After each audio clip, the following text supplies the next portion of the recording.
Hello student, welcome to our online classes S4E। तो students, आज हम डिस्कस करेंगे क्लास 10th का rules for tracing images formed by the concave mirror. पिछले lecture में हमने डिस्कस किया था about the various definitions related to the mirrors. आज हम कनकेव मिरर्स में किस तरह से जो है आप लोग इमेज जो है वो ट्रेस कर सकते हो इसके बारे में पढ़ेंगे। तो डियर स्टूडेंट्स, सबसे पहला जो रूल रहेगा, हमारे पास 4 रूल जो है वो इसको बताएंगे किस तरह से जस्टिफिकेशन करना है। तो नंबर 1 जो रूल है वो ये है, अगर आप एक कनकेव मिरर लेते हो, ठीक है, मैंने एक कनकेव मिरर ड्रॉ कर लिया। देखिए फ्रेंड्स, ये तो कुछ कनकेव मिरर है, तो ये मैंने इसका ये वाला एरिया आप जानते हैं, तो ये जो है क्या है, एक पॉलिश्ड एरिया है, ठीक है। तो ये इसकी जो है वो कौन सी है, प्रिंसिपल एक्सिस है। This is the P for the pole. और कहते हैं कि अगर आपकी कोई भी इंसिडेंट रे जो इस लाइन को यानी प्रिंसिपल एक्सिस को पैरेलल होगी और इस जगह पर जाने के बाद after reflection it will pass through the focus point. तो ये कहाँ से पास करेगी, about the focus point. This is the first rule. तो पहला रूल क्या कहता है, a ray of light falling on concave mirror in the direction parallel to the principal axis will move through the focus point after reflection from the concave mirror. तो ये हमारा पहला rule है जो हमें ये कहता है कि अगर आपकी इंसिडेंट रे पैरेलल होगी तो वो आफ्टर रिफ्लेक्शन के बाद कहाँ जाएगी, फोकस पॉइंट से पास होगी। देखिए, आपने इसको याद रखना है क्योंकि जब हम इमेज फॉर्मेशन करेंगे तो इसका हमें ज़रूरत होगी। तो ये था हमारा पहला रूल। नंबर 2 रूल क्या कहता है कि अगर आपकी कोई भी रे of light for a concave mirror, तो ये समझ लो कि ये दोबारा कनकेव मिरर है। अगर कोई भी रे ऑफ लाइट आपकी जो है वो सेंटर ऑफ कर्वेचर से पास करती है, अगर सेंटर ऑफ कर्वेचर से अगर पास करती है तो जैसे वो आएगी वैसी की वैसी वो चली जाएगी, यानी कि angle of incident will equal to angle of reflected. यानी इस केस में एंगल ऑफ आई जो होगा वो एंगल ऑफ आर के बराबर होगा। ये है हमारा सेकंड रूल। यानी कि इसके अंदर हम ऐसा बोल सकते हैं कि that angle of I equal to angle of R equal to 0 degree. जिस लाइन से या जिस पॉइंट से इंसिडेंट रे आएगी after passing through the centre of curvature, वो मिरर से लगने के बाद दोबारा उसी एंगल पे वापस चले जाएगी। ये हमारे हो गए पहले 2 रूल। चलिए आगे चलते हैं। तो नंबर 3 रूल आपको क्या कहता है, रूल नंबर 3 आपको कहता है कि अगर आपकी रे ऑफ लाइट जो है किसी कनकेव मिरर की, फॉर एग्जांपल ये मैंने बना लिया कनकेव मिरर, ये हमारी इसकी प्रिंसिपल एक्सिस आ गई, ये हमने एरिया पॉलिश किया हुआ, ठीक है। तो अगर कोई रे ऑफ लाइट आपकी जो है वो फोकस पॉइंट से निकल रही है, फॉर एग्जांपल ये रहा इसका फोकस पॉइंट, अगर कोई रे ऑफ लाइट जो है वो फोकस पॉइंट से आती है, मान लो कि ये है कोई रे ऑफ लाइट जो इस पे पड़ रही है फोकस पॉइंट पे, तो फ्रेंड्स ये उसी का उल्टा है, याद रखना आपने। ये इंसिडेंट रे है,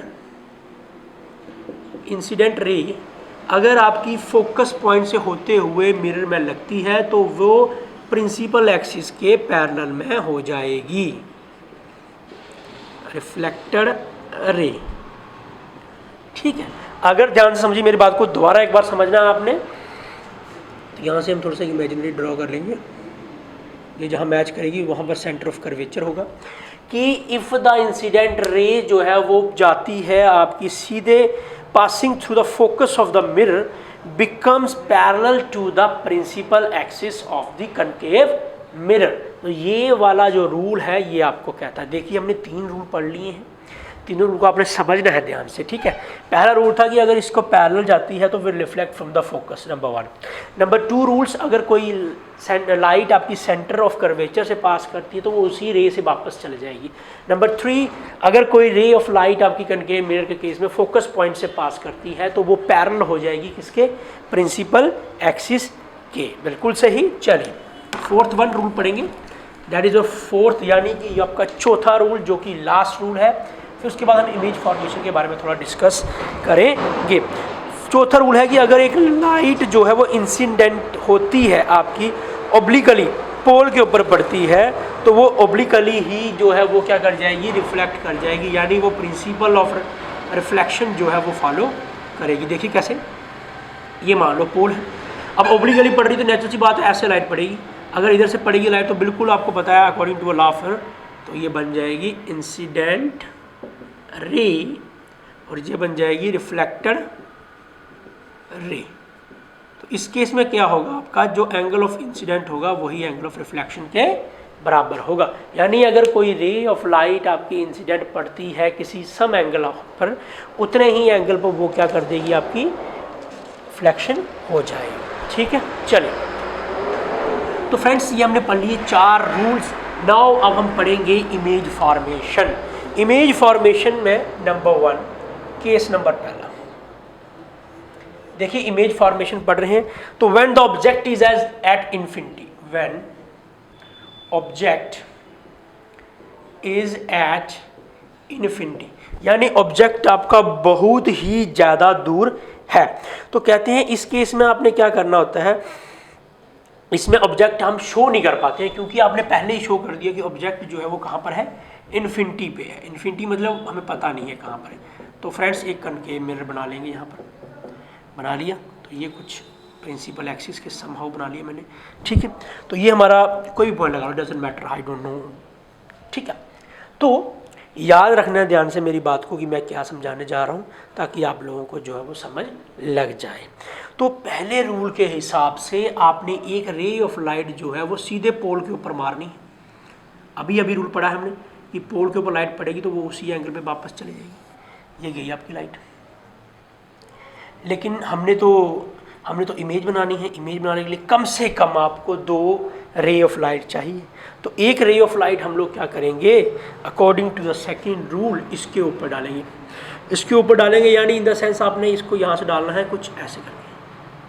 ठीक है, ये लगी। अब यहाँ से लगेगी, याद करो रूल, उस रूल ने क्या कहा था कि वो जाकर फोकस पॉइंट पे मिलेगी। तो मैंने ऐसा मान लिया कि ये यहाँ चली। ठीक है, यहाँ पर मैच होगी।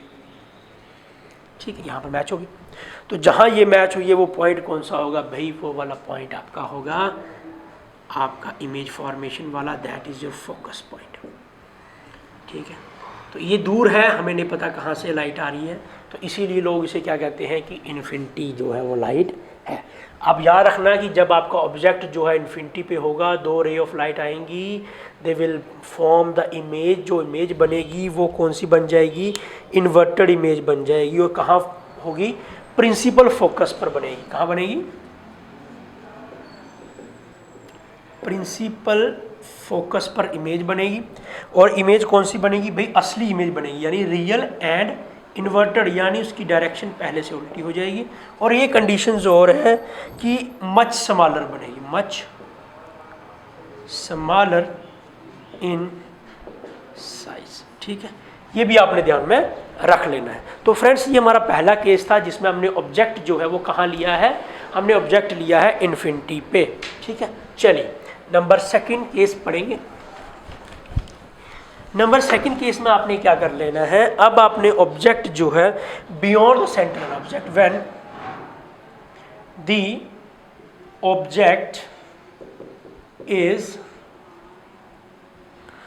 is beyond the center of curvature,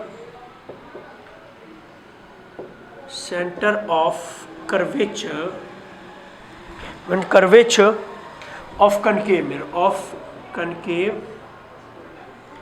mirror, ठीक। तो इसके लिए आपने क्या करना है फ्रेंड्स, अब ऑब्जेक्ट तो आपका पता चल गया आपको कहाँ पर है, तो आपने क्या करना है, एक कनकेव मिरर ड्रॉ कर लेना है।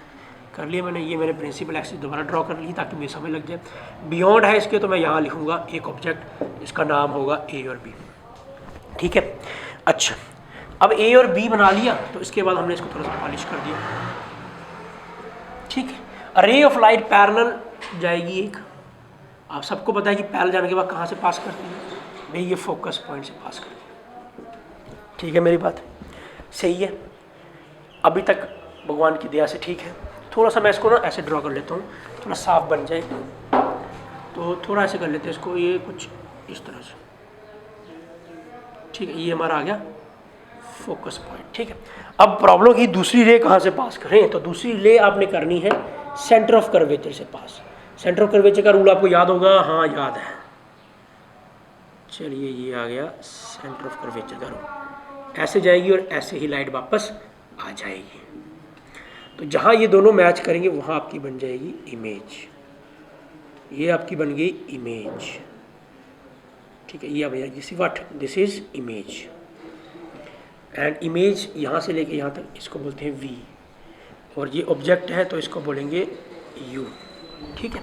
ध्यान से समझना है कि जब ऑब्जेक्ट आप सेंटर ऑफ कर्वेचर के बियॉन्ड रखते हो, उसके पीछे रखते हो, तो जो इमेज फॉर्म होगी वो कौन सी होगी, इन्वर्टेड, इन्वर्टेड, रियल और स्मॉलर साइज हो जाएगा। दोबारा एक बार लिखेंगे कि real and inverted, number 2 smaller in size. Small जो है उसका साइज जो है उसमें थोड़ा फर्क पड़ेगा, स्मॉल हो जाएगा। और कहाँ लाई करेगी भाई, फोकस और कर्वेचर के बीच, lie between F and C, focus और सेंटर ऑफ कर्वेचर के बीच में लाई जो है वो इमेज करेगी। चलिए बहुत अच्छा है, चलिए मिटा दूंगा मैं। अब हम इसके बाद क्या करेंगे, थर्ड केस जो है वो डिस्कस करेंगे, ठीक है। मैंने आपको आज 3 ही केस पढ़ाने हैं, उसके बाद देखेंगे अगर टाइम लगा तो मैं आपको आगे डिस्कस करवाऊंगा। तो केस नंबर जो है 3 हम लोग डिस्कस करने वाले हैं। 3 केस कहते हैं when the object is at, when the object is at, कहां पर होगा ऑब्जेक्ट आपका, is at the centre of curvature, centre of curvature of mirror, ठीक है। अब ऑब्जेक्ट को आपने कहाँ ले लेना है, सेंटर ऑफ कर्वेचर पर ले लेना है। तो फ्रेंड्स इसके लिए आप एक कनकेव मिरर ड्रॉ करोगे। मान लो कि ये हमने एक प्रिंसिपल एक्सिस बना ली है, ठीक है। ये थोड़ा डिफरेंट होगा, इसको ध्यान से समझना आपने। अब सेंटर ऑफ कर्वेचर यानी वो वाला पॉइंट जहाँ सी लाई करता है, तो मान लो कि सी यहाँ पर है, this is the centre of curvature. इसके ऊपर जो है आपका ऑब्जेक्ट जो है वो लाई कर रहा है, ऐसे मैंने डायग्राम बना लेनी है, ये कुछ इस तरह से, ऊपर भी और नीचे भी। ये आपने याद रखना है, ये मान लिया मैंने ए है, ये मैंने मान लिया ए डैश है, ठीक है। यार एक रे इसको पैरेलल जाएगी, ठीक है। रे पैरेलल जाने के बाद कहाँ से पास करेगी भाई, फोकस पॉइंट से पास करेगी। फोकस पॉइंट से पास करने के बाद इसके ऊपर लग जाएगी, ऐसा मान लो। फिर एक रे ऑफ लाइट पास करेगी यहाँ से, ठीक है, यहाँ से, वो भी same parallel, then will go to ये कुछ इस तरह से, ठीक है। और कहाँ से पास करेगी भाई, फोकस पॉइंट से पास करेगी, बिल्कुल एफ पर, ठीक है। तो इस केस में क्या होगा, कौन सी इमेज बनेगी, कैसी इमेज बनेगी, ये आपको बताना है। आप ये बोलोगे कि इस केस में तो जो इमेज बनेगी भाई वो रियल इमेज बनेगी, और कौन सी बनेगी भाई, इन्वर्टेड इमेज बनेगी। एक इमेज ए डैश बन रही है, इन्वर्टेड इमेज। और क्या चीज़ होगी इसके अंदर भाई, of the same size of the object, जैसा आपका ऑब्जेक्ट था वैसे की वैसी आपकी इमेज बन जाएगी। देखिए डायग्राम आपने ध्यान से देखनी है, तभी जाकर जो है आपको वो समझ लगेगी। और डायग्राम आप अच्छे से देख लेते हो आपको समझ लग जाएगी, ठीक है। अच्छा एक और कर लेते हैं इसी के साथ, 4 पॉइंट आपके डिस्कस हो जाएंगे, तो आपके लिए फ़ायदा ही है। तो next the fourth one case जो है कि अब आपने ऑब्जेक्ट जो है, ऑब्जेक्ट इज एट फोकस पर, भाई ऑब्जेक्ट जो है वो आपने फोकस पॉइंट रख देना है। एक कनकेव मिरर बना लो, ठीक है, फोकस यहाँ लगा लो। तो यहाँ पर आपने ऑब्जेक्ट रख देना है, सपोज करो ये मैंने ऑब्जेक्ट रख दिया, ये ए और बी ऑब्जेक्ट है, ठीक है। ऑब्जेक्ट से एक लाइट रे पास करेगी, ठीक है। ऑब्जेक्ट से लाइट रे पास करेगी, सबको पता है कि वो कहाँ से जाती है। अब हमें इधर नॉलेज है कि फोकस पॉइंट से जाती है, तो फोकस यहाँ पर है तो मैं यहाँ से ऐसे, सॉरी फोकस यहाँ पर है तो मैं इसको कुछ ऐसे पास करवा दूंगा, ठीक है। ये ए और ये भी फोकस पॉइंट भी है, एक बन गई। तो ये एक रे ऑफ लाइट आ गई, यहाँ से जाने के बाद इधर से आ गई। और दूसरी जो है वो हमने खुद से ड्रॉ करनी है, दैट विल बी, दूसरा केस होगा जो कुछ इस तरह से, ये, ठीक है, ठीक है, ध्यान से समझना, ध्यान से। तो ये कौन सी रे होगी जो कहाँ से आ रही होगी भाई, वो वाला रूल, सेंटर ऑफ कर्वेचर से जब लाइट पास करेगी तो वैसी की वैसी वापस आ जाती है। तो इमेज कहाँ बनने वाली है भाई, इमेज कहाँ बनेगी, image will formed at infinity. Image कहाँ बनेगी, इन्फिनिटी पे। तो ये रूल आपने याद रखना है कि इसमें जो आता है एट इन्फिनिटी पे आपकी इमेज बनेगी, ठीक है। इन्फिनिटी मतलब हमें पता नहीं है कहाँ बनेगी, रियल बनेगी, हाँ रियल बनेगी, बिल्कुल सही, एंड इन्वर्टेड बनेगी। उल्टी तो हुई है, इससे उल्टा हो जाएगा, लाइट होने के बाद आपकी जो है वो इमेज बने पड़ी। और कैसी बनेगी भाई, हाईली इनलार्ज्ड इमेज। जो इमेज बनेगी वो आपकी बहुत बड़ी होगी as compare to the object. ये भी आपने याद रख लेना है, ठीक है। तो ध्यान से पढ़ोगे तो आपके लिए बेस्ट रह जाएगा। अच्छा, इसी के साथ आपके मेरे ख्याल से रूल जो है वो सारे ख़त्म हो चुके हैं, ठीक है। अगर इस केस में एक दो रूल आपका रह चुका है तो हम अगले वीडियो में उसको डिस्कस कर सकते हैं, लेकिन मैंने आपको यहाँ पर 4 केसेस बता दिए और 4 आपको मैंने कंडीशंस बता दी हैं जिसमें फॉर्मेशन होगी, ठीक है फ्रेंड्स। तो इस वीडियो में इतना ही। तो आप लोग, अगर आपको हमारी वीडियो अच्छी लगे तो प्लीज़ लाइक कीजिए, कमेंट कीजिए, चैनल को सब्सक्राइब कीजिए और नए से नए फॉलोअर ऐड अप कीजिए और हमारे चैनल की शोभा बढ़ाइए। तब तक के लिए thank you so much. Stay home, stay safe.